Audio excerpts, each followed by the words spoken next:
Managing the review process effectively requires the right team.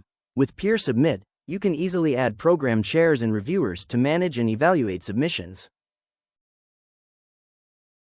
First, log in to your PeerSubmit account. Once logged in, you will be redirected to the dashboard.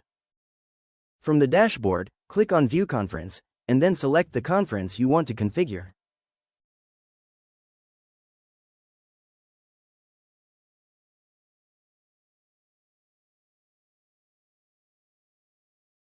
Now, click on CFP Settings and Program Chairs.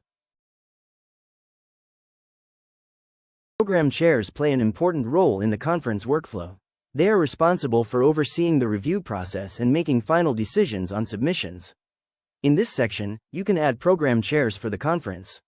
Simply click Add Program Chair and enter the required details such as name, email address, affiliation or organization. Once added, the program chair will receive an invitation and will be able to access the conference management panel.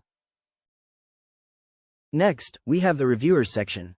Reviewers are responsible for evaluating submitted papers and providing feedback based on the review criteria defined earlier.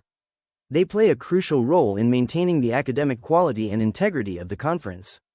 Click on Add Reviewer and enter the reviewer's details such as name, email address, affiliation or organization, areas of expertise or research interests. Providing the reviewer's expertise helps organizers assign the most relevant papers to the appropriate reviewers. Your team is now ready. Start assigning reviews and managing submissions. Visit peersubmit.com to learn more.